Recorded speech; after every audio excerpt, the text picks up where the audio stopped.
Hello dear student. आज हम लोग मैग्नेटिज्म के बहुत अच्छे टॉपिक का अध्ययन करने जा रहे हैं। इसमें बहुत कुछ चीज़ें हम लोग सीखेंगे और पुराना जो पहले का पढ़े हैं उसको याद करेंगे, उसका रिवीजन इसी में हो जाएगा और छोटी छोटी चीज़ों को हम समझाते हुए आगे की तरफ बढ़ रहे हैं। आप लोग काफ़ी पेन निकाल लें, जैसे जैसे हम बताते जाएं उसका अध्ययन आप करते रहें, नोट करते रहें, समझते रहें। तो ये physics bye Ajay Awasthi YouTube channel में आप सभी लोगों का स्वागत है। तो सबसे पहला टॉपिक है मैग्नेटिक डाइपोल, चुंबकीय द्विध्रुव। मैग्नेटिक डाइपोल,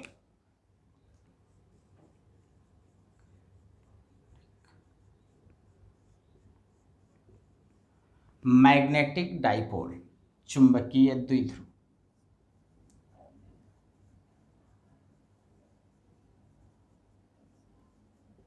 मैग्नेटिक डाइपोल, चुंबकीय द्विध्रुव। देखिए, समझिए। देखिए, जो हमने लूप पढ़ा है, करंट कैरिंग सोलेनाइड पढ़ा है, बार मैग्नेट पढ़ा है, ये सब मैग्नेटिक डाइपोल की एग्जाम्पल, ये सभी मैग्नेटिक डाइपोल के उदाहरण हैं। जो लूप आपने पढ़ा, धारावाही प्रणालिका पढ़ा है, दंड चुंबक पढ़ा है, ये सब मैग्नेटिक डाइपोल के एग्जाम्पल है। देखिए, आपने इलेक्ट्रिसिटी में भी इलेक्ट्रिक डाइपोल पढ़ा है, वैद्युत द्विध्रुव आपने पढ़ा है। थोड़ा पीछे का याद दिलाते हुए आगे की तरफ बढ़ते हैं। देखिए, आपने इलेक्ट्रिक डाइपोल में पढ़ा है, वहाँ पे दो चार्ज होते थे, एक पे जितना पॉजिटिव होता था दूसरे पे उतना ही निगेटिव होता था। दोनों के बीच की ये डिस्टेंस हम 2L लेते थे और यहाँ पर इलेक्ट्रिक डाइपोल मोमेंट P होता था जिसको हम Q इंटू 2L लिखते थे।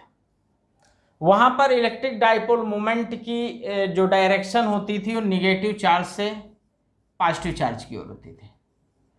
P की जो डायरेक्शन होती थी वो माइनस चार्ज से प्लस चार्ज की ओर होती है, निगेटिव चार्ज से पॉजिटिव चार्ज की ओर। किसकी डायरेक्शन? इलेक्ट्रिक डाइपोल मोमेंट की, वैद्युत द्विध्रुव आघूर्ण की, जिसको हम केवल वैद्युत आघूर्ण भी कहते हैं, इलेक्ट्रिक मोमेंट भी कहते थे। ठीक, इसको आपने पढ़ा है। उसी तरह अभी हमने बताया कि जो बार मैग्नेट है वो किसका एग्जाम्पल है? मैग्नेटिक डाइपोल का है, चुंबकीय द्विध्रुव का है। तो हमने एक बार मैग्नेट ले लिया, ये आपका एक चुंबक हो गया, इसका ये नॉर्थ पोल हो गया, ये साउथ पोल हो गया। ठीक, इसका ये हमने मिडिल पॉइंट मान लिया, तो ये मिडिल पॉइंट से ये डिस्टेंस L हो जाएगी, इसको हम L ले लेंगे, ये टोटल डिस्टेंस आपकी 2L हो जाएगी।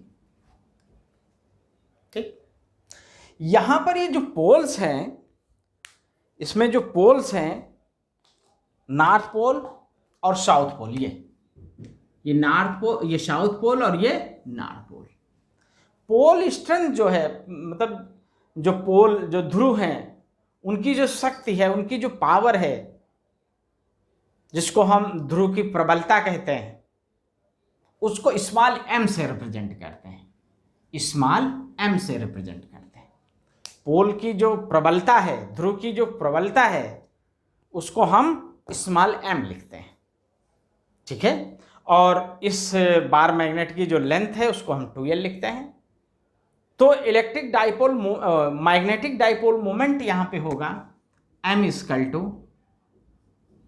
Small m into 2L, small m into 2L। ये क्या है? इसको क्या कहेंगे? इसको हम कहेंगे magnetic dipole moment, magnetic dipole moment, magnetic dipole moment,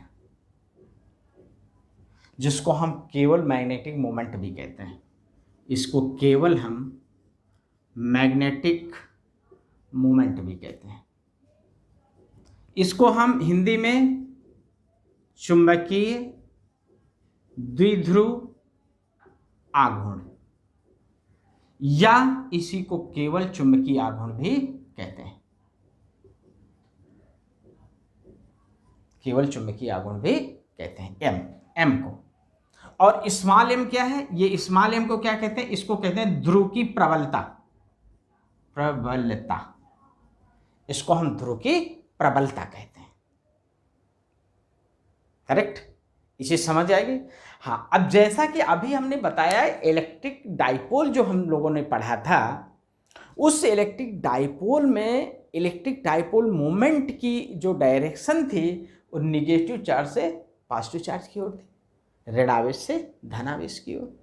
यहाँ पर ये मैग्नेटिक डाइपोल मोमेंट है, जिसको हम चुंबकीय द्विध्रुवीय आघूर्ण या चुंबकीय आघूर्ण कहते हैं, मैग्नेटिक मोमेंट कहते हैं।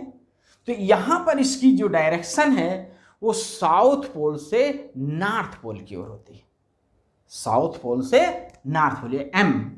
एम की जो डायरेक्शन है, डायरेक्शन वो क्या होती है? South to north, south pole से नॉर्थ पोल की ओर रहती है, ये ऐसे, ये कैपिटल एम होता है। बात समझ में आई? साउथ पोल से नॉर्थ पोल की ओर। अब एक चीज आप याद रखिए, जब कंपैरिजन हम इलेक्ट्रिक फील्ड से कर रहे हैं, जो कि हमने शुरू में बताया कि इस चैप्टर में जो चीजें हम लोग पढ़ेंगे उसको पीछे से रिवीजन करते हुए, मिलाते हुए आगे की तरफ आपको हम समझाएंगे। तो अब यहाँ पे देखिए, हमने बताया कि इलेक्ट्रिक डाइपोल मोमेंट की डायरेक्शन निगेटिव से पॉजिटिव की ओर होती है। यहाँ पे हमने बताया कि इलेक्ट्रिक डाइपोल मोमेंट की जो डायरेक्शन होती है वो साउथ पोल से नॉर्थ पोल की ओर होती है। इसका मतलब कि इलेक्ट्रिक डाइपोल में जो कार्य निगेटिव चार्ज करता था वो यहाँ पर साउथ पोल करेगा, वहाँ पे जो पॉजिटिव चार्ज करता था वो अब यहाँ कार्य कौन करेगा? नॉर्थ पोल करेगा। ये चीज आपको याद रखना है। इलेक्ट्रिक डाइपोल में जो कार्य नेगेटिव चार्ज करता था, इस मैग्नेटिक फील्ड में वो कार्य साउथ पोल करेगा, वहां पे जो पॉजिटिव चार्ज करता था वो यहाँ पे नॉर्थ पोल करेगा। बात समझ में आ गई? अब प्रश्न आता है कि इस बार मैग्नेट और ये जो इलेक्ट्रिक डाइपोल, दोनों में डिफरेंस क्या है? ये मैग्नेटिक डाइपोल और इलेक्ट्रिक डाइपोल में डिफरेंस क्या है? डिफरेंस ये है कि जो पॉजिटिव नेगेटिव चार्ज है, डिफरेंस क्या है? डिफरेंस ये है कि पॉजिटिव और जो नेगेटिव चार्ज है इनको हम अलग अलग कर सकते हैं, इनको अलग अलग मिला सकते हैं, इनको हम अलग अलग प्राप्त कर सकते हैं, इनको हम अलग अलग ले सकते हैं। लेकिन ये जो मैग्नेट होता है इसमें हम साउथ और नॉर्थ को अलग अलग नहीं ले सकते हैं, इसको हम अलग अलग नहीं ले सकते हैं। मीन्स साउथ पोल और नॉर्थ पोल को अलग नहीं कर सकते हैं। चाहे इस मैग्नेट के हम 100 टुकड़े कर दें, लेकिन तब भी साउथ और नॉर्थ को अलग नहीं करेंगे। अगर इस मैग्नेट को बीच से हम काट दें तो पुनः यहाँ साउथ और नॉर्थ पोल बन जाएंगे। मीन्स साउथ और नॉर्थ को कभी भी अलग नहीं किया जा सकता है। तो यही दोनों में डिफरेंस है कि हम इलेक्ट्रिक डाइपोल में पॉजिटिव निगेटिव को अलग अलग कर सकते हैं, अलग अलग ले सकते हैं, अलग अलग मिला सकते हैं, लेकिन यहाँ नॉर्थ और साउथ को हम अलग अलग कर नहीं सकते हैं। बात समझ में आई? अब देखिए, हम बताएंगे कि करंट लूप एक मैग्नेट की तरह कैसे व्यवहार करती है। एक करंट लूप जो है, जिसको हम धारावाही लूप कहते हैं, वो एक मैग्नेट की तरह कैसे व्यवहार करती है। देखिए, हम समझा रहे हैं आपको।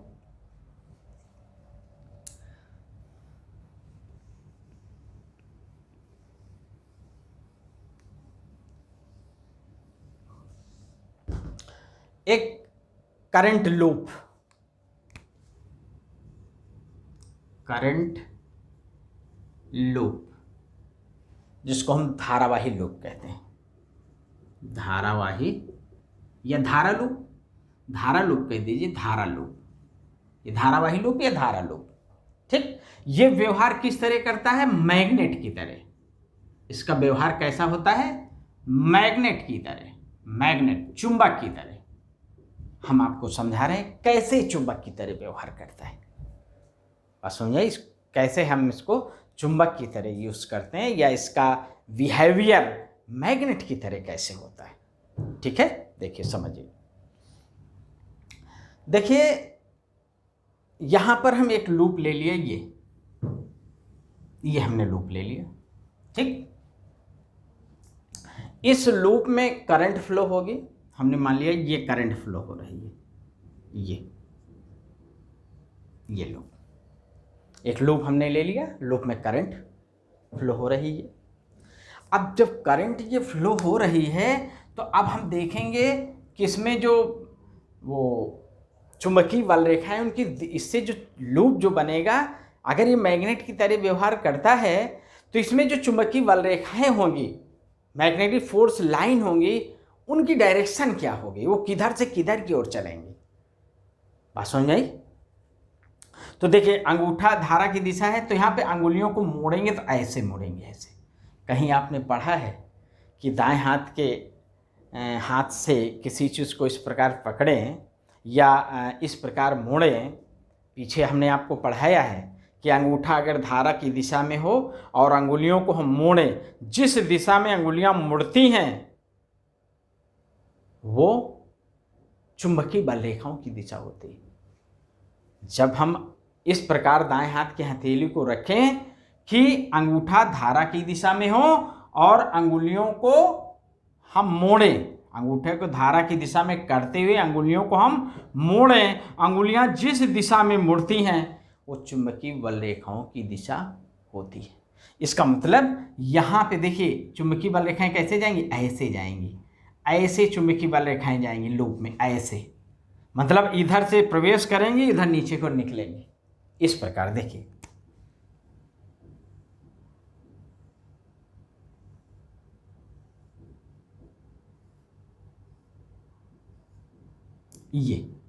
ये चुंबकीय बल रेखाएं प्रवेश कर रहे हैं, ये बाहर निकल रहे हैं, ये इस प्रकार। ऐसे देखिए, ऐसे ऐसे आप ले लीजिए कोई चीज़, ऐसे देखिए, ऐसे चुंबकीय बल रेखाएं जाएंगी, ऐसे चुंबकीय बल रेखाएं जाएंगी, ऐसे बाहर इधर से निकलेंगी। तो ये लूप है, ऐसे चुंबकीय बल रेखाएं जा रही हैं ऐसे और ऐसे निकल रही। ठीक, देखिए इसी जगह हम मैग्नेट ले लें, ये मैग्नेट हमने ले लिया, ये मैग्नेट, ये इसका नॉर्थ पोल, ये साउथ पोल है। आप जानते हैं कि जो चुंबकीय बल रेखाएं होती हैं नॉर्थ पोल से निकलती हैं, साउथ पोल में प्रवेश करती हैं, ऐसे, ये ऐसे, ये ऐसे, और प्रवेश करते हुए फिर कहाँ आ जाते हैं, फिर नॉर्थ पोल की ओर आ जाते हैं। बात समझ में आई?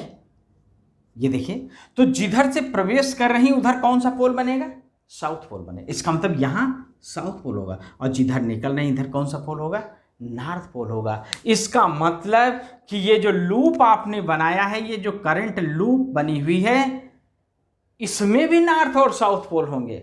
इसका मतलब कि ये लूप भी एक मैग्नेट की तरह व्यवहार करेगी। बात समझे? जब किसी लूप में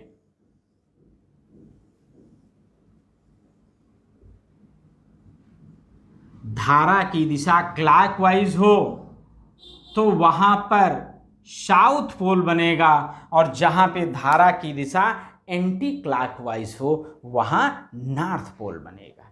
ये चीज आपको याद रखना है। जिस लूप में धारा की दिशा क्लॉकवाइज होगी वहां साउथ पोल बनेगा, और जिसमें धारा की दिशा एंटी क्लॉकवाइज होगी, मतलब घड़ी के चलने की विपरीत दिशा में होगी, वहां पर नॉर्थ पोल बनेगा। तो इस तरह हमने आपको समझा दिया कि ये लूप, एक करंट लूप मैग्नेट की तरह व्यवहार करती है। बात समझ में आई? अंगूठा को धारा की दिशा में करते हैं और अंगुलियां जिस दिशा में मुड़ती हैं वो चुंबकीय बल रेखाओं की दिशा होती है। तो ये चुंबकीय बल रेखाएं ऐसे जाएंगी, ऐसे मीन्स इधर से प्रवेश करेंगे और नीचे से निकलेंगे। इसका मतलब ये नॉर्थ पोल होगा, ये साउथ। जिधर से प्रवेश करती है साउथ पोल होता है, जिधर से निकलती है वो नॉर्थ पोल होता है। यहीं पर magnetic dipole moment m equal to होता है आई ए। इस ए को कहते हैं एरिया वेक्टर, एरिया वेक्टर। और यम को क्या कहते हैं, मैग्नेटिक डाइपोल मोमेंट। यम को कहते हैं मैग्नेटिक डाइपोल मोमेंट। और आई को क्या कहते हैं? करंट। आई क्या है? करंट। ये क्या है? Magnetic dipole moment. Magnetic dipole moment. इतनी चीज समझ गए? तो अब आप समझ में आ गया कि करंट लूप एक मैग्नेट की तरह व्यवहार करता है। इस तरह कोई भी करंट लूप हो, कोई सोलेनाइड हो, कोई बार मैग्नेट हो, बिहेवियर एज ए मैग्नेट, इन सब का बिहेवियर एक मैग्नेट की तरह होता है, एक चुंबक की तरह होता है। इतनी चीज समझ गए? बिल्कुल, इसको आप नोट कर लीजिए। बिल्कुल, हाँ, नोट कर लिया। अब देखिए,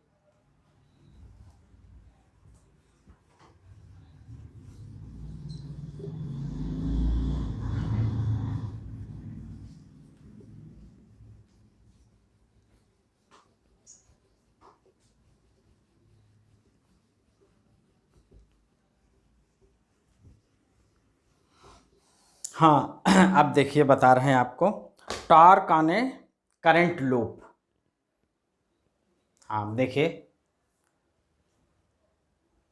हाँ अब देखिए, एक समान चुंबकीय क्षेत्र में धारावाही लूप पर बलों का आघूर्ण, moment of couple on A current carrying loop in a uniform magnetic field. ठीक है, अब हम एक समान चुंबकीय क्षेत्र में धारावाही लूप पर बलों का आघूर्ण निकालेंगे। ठीक है, अब देखिए, समझिए।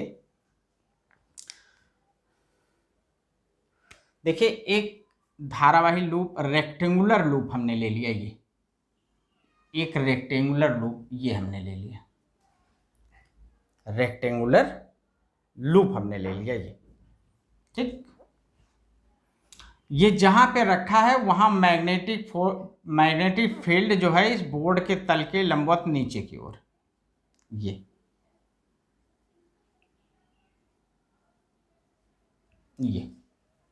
एक रेक्टेंगुलर लूप है। ठीक, इसकी इस साइड की लेंथ हमने ए सपोज कर ली, इसकी बी सपोज कर ली, इसकी ए और इसकी बी, आमने सामने की साइडें इक्वल होंगी रेक्टेंगुलर में। आयताकार, रेक्टेंगुलर तो आयताकार लूप है। ठीक, इसमें ये करंट फ्लो हो रही क्लॉकवाइज। ठीक, जब क्लॉकवाइज करंट फ्लो हो रही है तो जो इसमें मैग्नेटिक डाइपोल मोमेंट होगा, देखिए ये तो बी की डायरेक्शन हो गई, मैग्नेटिक फील्ड बोर्ड के तल के लंबवत नीचे की ओर है। यदि अंगुलियों को हम धारा की दिशा में कर दें तो अंगूठा जिस दिशा में होगा वो चुंबकीय आघूर्ण की दिशा होगी, मैग्नेटिक डाइपोल मोमेंट की दिशा होगी। मींस मैग्नेटिक डाइपोल मोमेंट भी किधर की ओर होगा? बोर्ड के तल के लंबवत नीचे की ओर होगा। ठीक है, अब ये जो आपका रेक्टेंगुलर बना हुआ है, ये कोई भी पॉइंट आप ले लीजिए, जैसे P है, Q है, R है, S है, ये एक रेक्टेंगुलर लूप है। पहले इनकी सभी साइडों पे हम देखेंगे फोर्स कितना लगेगा। ठीक, इस प्रकार रेक्टेंगुलर लूप है कोई, जैसे ये रेक्टेंगुलर लूप है, ऐसे रख दिया गया, ऐसे, ये रेक्टेंगुलर लूप है, ये ऐसे। ठीक, बिल्कुल ऐसे रखा है, टेढ़ा नहीं, बिल्कुल ऐसे। देखिए,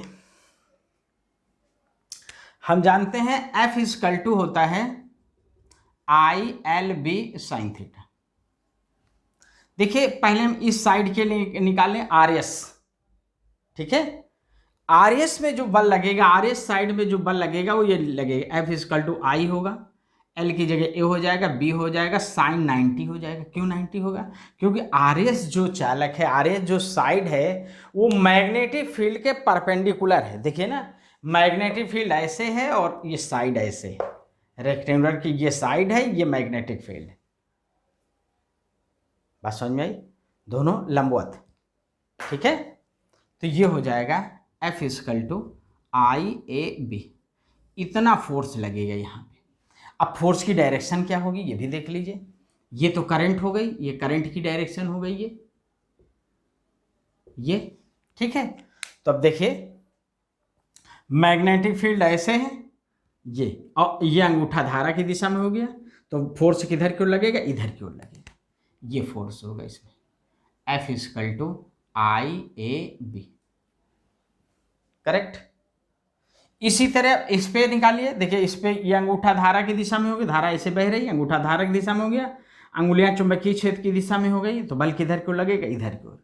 इस साइड में बल इधर की ओर लगेगा, और ये कितना लगेगा, F इक्वल टू I होगा, एक ही जगह B लिख देंगे, B हो जाएगा इंटू B हो जाएगा। साइन 90 यहाँ पर भी 1 हो जाएगा, साइन 90 लिखा जाएगा, लेकिन यहाँ साइन 90 की वैल्यू 1 हो जाएगी, ये हो जाएगा IBB। इस साइड पे इतना फोर्स लगेगा, ठीक। इसी तरह इस साइड पे फोर्स निकाल लीजिए, देखिए ये इसमें भी फोर्स, ये अंगूठा धारा की दिशा में होगी, धारा ऐसे बह रही है, ऐसे हो गया अंगूठा, अंगुलियां चुंबकीय क्षेत्र की दिशा में होगी, तो फोर्स इधर की ओर लगेगा, इसमें फोर्स इधर की ओर लगेगा, और इसका मान होगा IAB, जितना ये लगा हुआ, ठीक। इसी तरह इस पे फोर्स निकालेंगे, तो देखिए अंगुलियां चुंबकीय क्षेत्र की दिशा में, अंगूठा धारा की दिशा ऐसे, तो ऐसे फोर्स इसमें भी लगेगा, ये फोर्स होगा, और यहाँ फोर्स की वैल्यू होगी IBB, ये वाली, जो इतना वही इतना, जहाँ पे ये जितनी वैल्यू इस साइड की होगी उतनी इस साइड की होगी। तो अब चूंकि ये रेक्टेंगुलर ऐसे है, रेक्टेंगुलर लूप बिल्कुल ऐसे है, तो हम देख क्या रहे हैं कि जितना फोर्स इस साइड पे लग रहा है, इतना ही फोर्स इसके ठीक सामने भी लग रहा है। इसका मतलब ये फोर्स और ये फोर्स परिमाण में बराबर है, लेकिन दिशा में विपरीत है। वैल्यू में दोनों इक्वल हैं, लेकिन डायरेक्शन अपोजिट है, जिसकी वजह से ये फोर्स इस फोर्स को कैंसिल कर देगा, एक दूसरे के प्रभाव को समाप्त कर देगा। इसी तरह ये देखिए, ये force F equal to IAB, ये इधर की तरफ लग रहा है, इसमें ये force F equal to IAB इधर की ओर लग रहा है, तो इसमें भी फोर्स क्या है, बराबर है, लेकिन डायरेक्शन क्या है, विपरीत है। इसका मतलब ये फोर्स भी इस फोर्स के प्रभाव को समाप्त कर देगा। बात समझ में आई? ये फोर्स इसके प्रभाव को, ये फोर्स इसके प्रभाव को समाप्त कर देगा। इसका मतलब रेक्टेंगुलर लूप बिल्कुल सीधी रखी हुई है, मींस मैग्नेटिक फील्ड के, उसकी साइडें मैग्नेटिक फील्ड के परपेंडिकुलर हैं, या हम कह सकते हैं मैग्नेटिक डाइपोल मोमेंट की डायरेक्शन और मैग्नेटिक फील्ड की डायरेक्शन सेम है, या हम कह सकते हैं कि इसमें जो भी लूप हम लें, ये ऐसे, इसकी दिशा और मैग्नेटिक फील्ड की जो डायरेक्शन है, मैग्नेटिक फील्ड की डायरेक्शन की जो दिशा है के बीच का जो एंगल है वो 90 डिग्री है, लंबवत है इसकी साइडें भी, जिसकी वजह से इस पर जो नेट फोर्स होगा, वो कितना होगा, 0 हो जाएगा। नेट फोर्स 0 होने का मतलब tau equal to F into perpendicular distance, तो टाउ इक्वल टू हो जाएगा 0, क्योंकि नेट फोर्स 0 है, यहां रखेंगे तो टोटल टाउ 0 हो जाएगा। इसका मतलब कि अगर आप रेक्टेंगुलर लूप को मैग्नेटिक फील्ड के लंबवत रखे हुए हैं, मीन्स उस रेक्टेंगुलर की साइडें मैग्नेटिक फील्ड के परपेंडिकुलर हैं, और अगर उस रेक्टेंगुलर लूप में हम कोई एक्सिस ले लें और वो भी मैग्नेटिक फील्ड के परपेंडिकुलर है, तो उस लूप पर कोई वॉल्यूम का आघूर्ण नहीं लगेगा, अर्थात वो रेक्टेंगुलर लूप रोटेट नहीं करेगी, घूमेगी नहीं, बिल्कुल जैसी रखी है स्थिर वैसे रखी रहेगी। बात समझ में आ गई? तो यहां पर जब हम इसको लंबवत रखते हैं, मीन्स यहां पर मैग्नेटिक डाइपोल मोमेंट और मैग्नेटिक फील्ड का डायरेक्शन सेम होता है, एक ही दिशा में होते हैं, या इस लूप की अक्ष और मैग्नेटिक फील्ड के बीच का डायरेक्शन परपेंडिकुलर होता है, बीच का एंगल 90 डिग्री होता है, तो उस रेक्टेंगुलर लूप में कोई फोर्स नहीं लगता है, और उसका मोमेंट फोर्स, टॉर्क जिसको कहते हैं, बलाघूर्ण जिसको कहते हैं, वो शून्य होगा। इसका मतलब अब हम इस रेक्टेंगुलर को थोड़ा घुमा के रखेंगे इस प्रकार। हाँ देखिए, अभी हमने आपको बताया कि एक आयताकार लूप हमने लिया था, रेक्टेंगुलर लूप, और उसमें आयताकार जो लूप हमने लिया, रेक्टेंगुलर जो लूप हमने लिया, आयताकार कुंडली जो हमने ली, उसको हमने इस तरह रखा था कि उसमें जो चुंबकीय आघूर्ण उत्पन्न होता है उसकी दिशा और चुंबकीय क्षेत्र की दिशा एक ही ओर है, अर्थात यम और चुंबकीय क्षेत्र बी के बीच का एंगल 0 डिग्री था। अभी जो हमने फिगर आपको बनाया उसमें angle between v vector and m is 0 था। दोनों एक ही दिशा में थे, बी की दिशा और एम की दिशा दोनों सेम थी। इसके पहले हमने आपको बताया है, जिसमें उस लूप की चारों दिशाओं पर बल लग रहा था और नेट बल शून्य था, जिसकी वजह से उस पर नेट बल आघूर्ण भी शून्य था। कब? जब बी और एम के बीच का एंगल 0 डिग्री था। ठीक है, अब हम क्या करेंगे कि इस आयताकार लूप को, जो रेक्टेंगुलर लूप है, आयताकार जो कुंडली है, इसको हम इस प्रकार घुमाएंगे कि बी वेक्टर और एम वेक्टर के बीच कोई कोण बन जाए, कोई एंगल बन जाए। अभी 0 है, इन दोनों इतना हम घुमा दें उसको कि इसके और इसके बीच का एंगल थीटा हो जाए। और समझ में, हम इतना घुमा दें कि बी वेक्टर और एम वेक्टर के बीच का जो एंगल है वो 0 ना होके थीटा हो जाए। तब हम देखेंगे कि उस आयताकार लूप, उस आयताकार कुंडली रेक्टेंगुलर लूप में कितना बल आघूर्ण उत्पन्न होगा।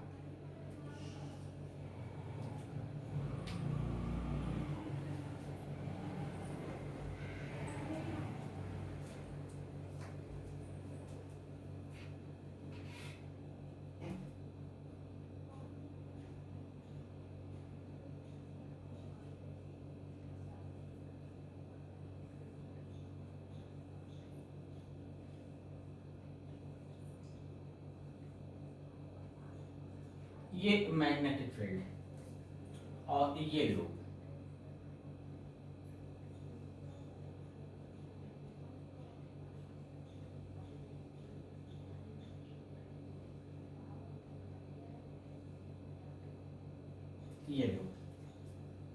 ये लूप हमने ले लिया। अब हमने क्या किया, लूप को थोड़ा सा घुमा दिया ताकि मैग्नेटिक फील्ड बी और मैग्नेटिक डाइपोल मोमेंट के बीच जो एंगल 0 था वो 0 ना होके थीटा हो जाए, कोई कोण बन जाए। बस में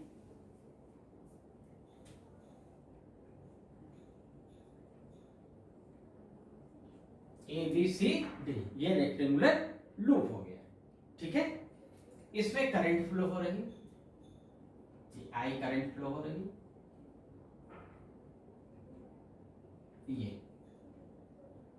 आई करंट फ्लो हो रही है। ठीक, बात समझ में आई?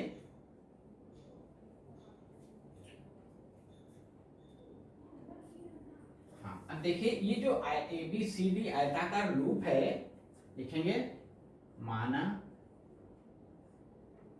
एक आयताकार कुंडली, जिसको लूप कहते हैं, ए बी सी डी है, ए बी सी डी है, एक समान चुंबकीय क्षेत्र बी में रखे, एक समान चुंबकीय क्षेत्र बी में रखिए, एक समान चुंबकीय क्षेत्र बी में रखिए। ठीक है, इस लूप की लंबाई, इस लूप की लंबाई ए बी बराबर सी डी बराबर हमने एल मान ली। ठीक, और चौड़ाई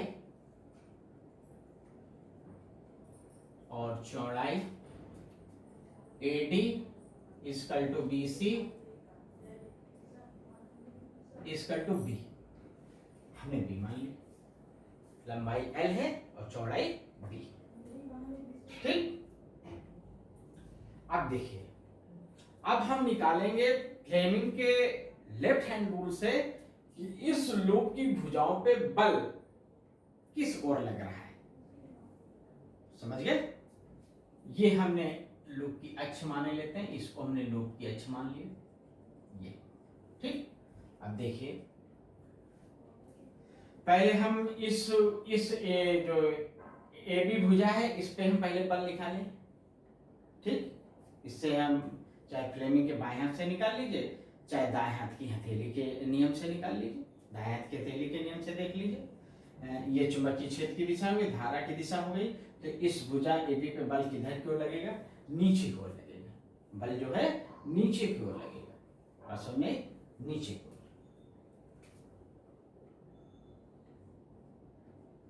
F1 कह दीजिए, डाउन डायरेक्शन में लगेगा। ठीक, और इस पे देखिए बल किधर को ऐसे, अंगूठा देखिए धारा की दिशा, अंगुलियां चुंबकीय क्षेत्र की दिशा में है, तो बल किधर को लगेगा? ऊपर की ओर। इस पे बल लगेगा F अप, ऊपर की ओर लगेगा। ठीक, अच्छा अब देखिए इन बी ए डी और बी सी भुजाओं पर भी बल लगेगा। इस पे जो बल लगेगा F3 लगेगा, और इस पे जो लगेगा F4 लगेगा। ठीक, और ये लूप की क्या है? अक्ष, ये लूप की अक्ष। अब देखिए ये जो आयताकार कुंडली है, ये लूप जो है देखिए इस तरह के है लूप, ये इस तरह के लूप है, इस तरह की। ठीक है, ये एक साइड है, एक साइड ये, एक साइड ये, एक साइड ये। ठीक, पहले मैग्नेटिक फील्ड हमने ऐसे माना था, ये मैग्नेटिक फील्ड है, और यही ये मैग्नेटिक फील्ड थी, और यही इसी दिशा में चुंबकीय आघूर्ण की भी दिशा थी, जिसकी वजह से इसकी सभी दिशाओं में लगने वाला बल एक दूसरे के बराबर और विपरीत था, जिसकी वजह से इस पर नेट चुंबकीय बल शून्य था और नेट चुंबकीय आघूर्ण भी शून्य था। लेकिन अब हमने क्या किया, इसको थोड़ा घुमा दिया, ऐसे कर दिया। चुंबकीय क्षेत्र वैसे, लेकिन इसको ऐसे घुमा दिया, तो अब इसकी जो चुंबकीय आघूर्ण की दिशा हो गई वो ये हो गई, ये हो गई। देखिए समझिए, इसको ऐसे हमने घुमा दिया, तो ये चुंबकीय क्षेत्र की दिशा है, ये चुंबकीय क्षेत्र की दिशा है, और ये इसके चुंबकीय आघूर्ण की दिशा, ये ऐसे। तो अब इन दोनों के बीच का कोण कितना हो गया? थीटा हो गया। पहले क्या था? पहले दोनों सेम थे, ऐसे थे, जिसकी वजह से उसका नेट बल शून्य था। लेकिन जब हमने इसको घुमा दिया लूप को ऐसे, तो ये दिशा हो गई, ये m की दिशा है और ये b की दिशा है, दोनों के बीच का ये कोण हमने थीटा मान लिया है। बात समझे? इसलिए अब इस पर नेट बल शून्य नहीं होगा। बात समझ में? तो ये लूप हो गई, ये लूप। इस भुजा पे बल ऊपर की ओर, इस भुजा पे बल नीचे की ओर लग रहा है, तो इस भुजा पे जो बल ऊपर की ओर लग रहा है, इस साइड पे जो बल ऊपर की ओर लग रहा है, ये इस भुजा को ऊपर तरफ खींचेगा, और इस पे जो बल नीचे को लग रहा है ये नीचे को खींचेगा, जिसकी वजह से ये आयताकार लूप ऐसे घूमने लगेगी, ऐसे। अर्थात ये F1 और F2 ये दोनों बल इस लूप को इसके अक्ष के पलटा घुमाने की प्रवृत्ति रखते हैं, इसलिए बलों के इस जोड़े को हम बल युग्म कहते हैं, क्योंकि ये दोनों F1 F2 परिमाण में बराबर किंतु दिशा में विपरीत हैं, जो इस लूप को इसके अक्ष के परिता घुमाने की प्रवृत्ति रखते हैं, इसलिए बलों के इस जोड़े को हम बल युग्म कहते हैं। इसे हम विक्षेपक बल युग्म भी कहते हैं। आई बात समझ में?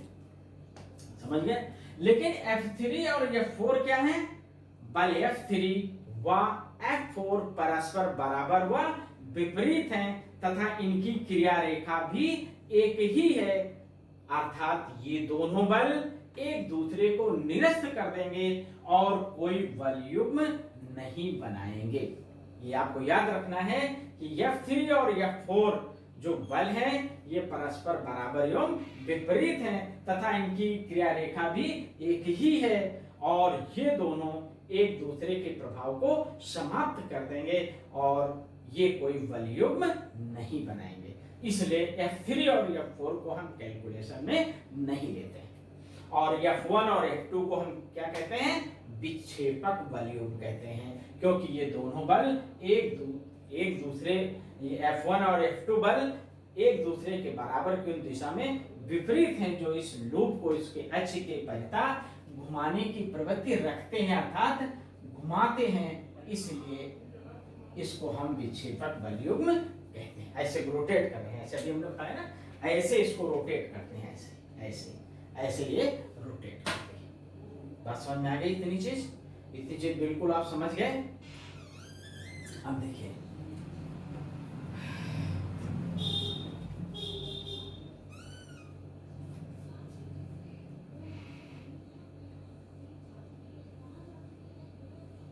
हाँ, ये चुंबकीय क्षेत्र हो गया बी, ठीक।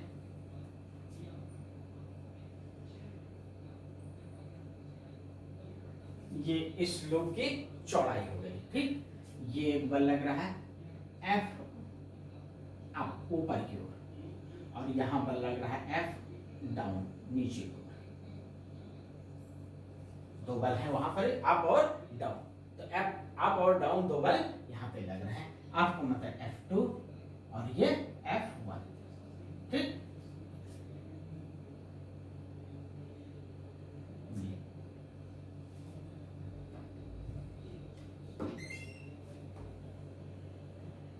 ठीक,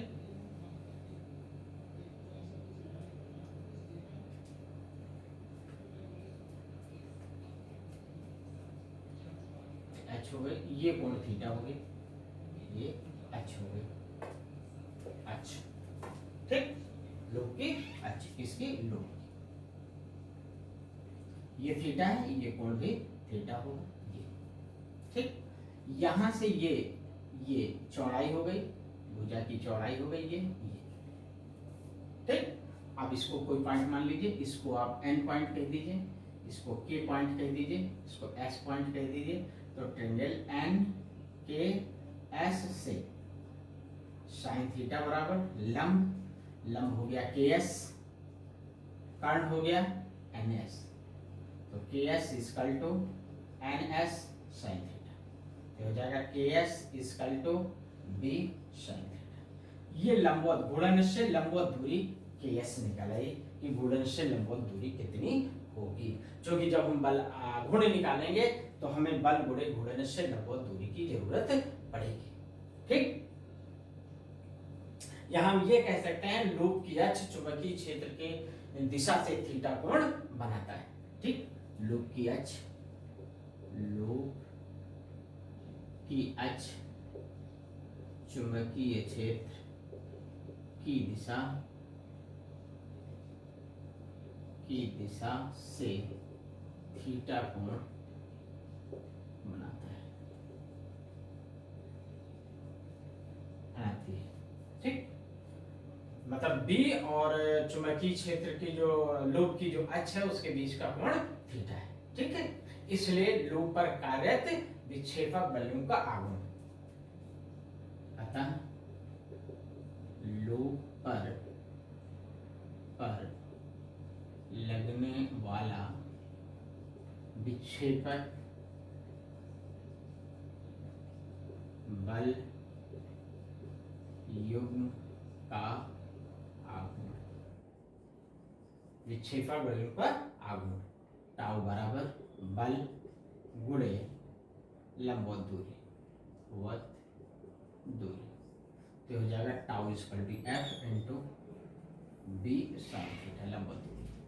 अब देखिए एफ इक्वल टू होगा आई एल बी साइन 90, क्यों? क्योंकि लूप की अक्ष और चुंबकीय क्षेत्र, लूप की भुजा, अच्छा नहीं भुजा और चुंबकीय क्षेत्र के बीच का कोण 90 डिग्री है, क्योंकि ये बल लग रहा है भुजा पे लग रहा है, F1 और F2 लग रहा है, ठीक। इसको हम ये भी कह सकते हैं कि ये जो F निकल रहा है, F equal to I L B sine 91 हो जाएगा, F equal to I L B, यही F1 भी होगा और यही F2 भी होगा, यही F1 बल भी होगा, यही F2 बल, मतलब इन दोनों भुजाओं पे यही बल लग रहा है जो परिमाण में बराबर किन दिशा में विपरीत है।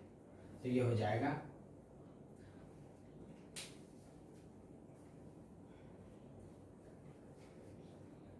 इतना, समझ गए? हम देखें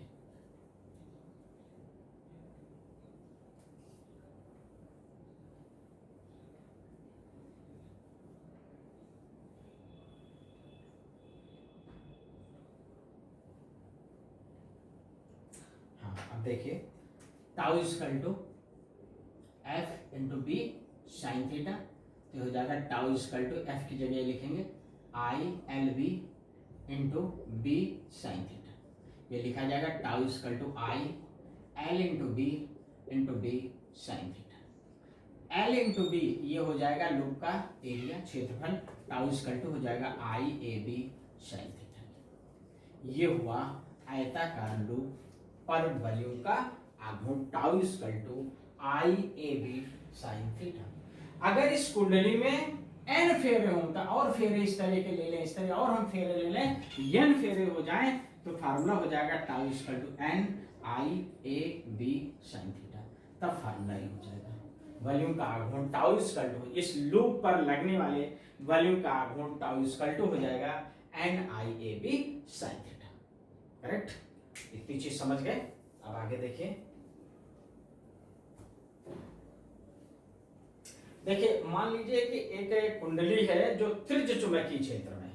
देखिए त्रिज्य चुंबकीय क्षेत्र का मतलब कि जैसे एक मैग्नेट ये है, ये नॉर्थ पोल है, और दूसरा ये है, ये साउथ पोल है, और ये चुंबकीय बल रेखाएं हैं, ये चुंबकीय बल रेखाएं हैं, ये ऐसे ये चुंबकीय बल रेखाएं हैं, और ये यहाँ पर पॉजिटिव निगेटिव ये लूप रखा हुआ है, ये पॉजिटिव और ये नेगेटिव। इस तरह त्रिज्य चुंबकीय क्षेत्र में कोई तल रखा हुआ है, तो देखिए तल जो है चुंबकीय बल रेखाओं के क्या होगा, समांतर होगा। तल चुंबकीय बल रेखाओं के समांतर होगा तो तल की अक्ष और चुंबकीय क्षेत्र के बीच का कोण कितना होगा, 90 डिग्री। यहाँ पर ये त्रिज्य जो यदि कुंडली त्रिज्य चुंबकीय क्षेत्र में स्थित है, देखेंगे यदि कुंडली त्रिज्य चुंबकीय क्षेत्र में स्थित है तब, अब त्रिज्य चुंबकीय क्षेत्र में स्थित है इसका मतलब थीटा कितना हो जाएगा, 90 डिग्री। क्यों 90 डिग्री हो जाएगा, क्योंकि यहाँ पर तल चुंबकीय क्षेत्र के समांतर है और तल की अक्ष और चुंबकीय क्षेत्र के बीच का कोण 90। तल ऐसे होगा तो उसकी अक्ष ऐसे होगी और चुंबकीय क्षेत्र ऐसे होगी। ये तल हो गया, ये तल की अक्ष हो गई और ये चुंबकीय क्षेत्र हो गया। तो तल की अक्ष और चुंबकीय क्षेत्र के बीच का कोण कितना है, 90 डिग्री है। थीटा हो जाएगा 90। बात समझ जाएंगे, मतलब तल क्या है, चुंबकीय बल रेखाओं के समांतर है, चुंबकीय क्षेत्र के समांतर है, लेकिन तल की अक्ष और चुंबकीय क्षेत्र के बीच का कोण 90 डिग्री हो जाएगा। थीटा 90 हो जाएगा, तो ये फार्मूला हो जाएगा tau equal to N I A B sine 90। तो हो जाएगा tau equal to N I A B. क्यों, क्योंकि साइन 90 की वैल्यू हो जाएगी साइन 90 इक्वल टू, तो त्रिज्य चुंबकीय क्षेत्र में ये फार्मूला हो जाएगा। समझ गए। तो अब इस वीडियो को आप ध्यान से दोबारा फिर से समझ लें, फिर कॉपी में नोट कर लें, और इस वीडियो को आप लाइक करें, सब्सक्राइब करें और शेयर करें। धन्यवाद।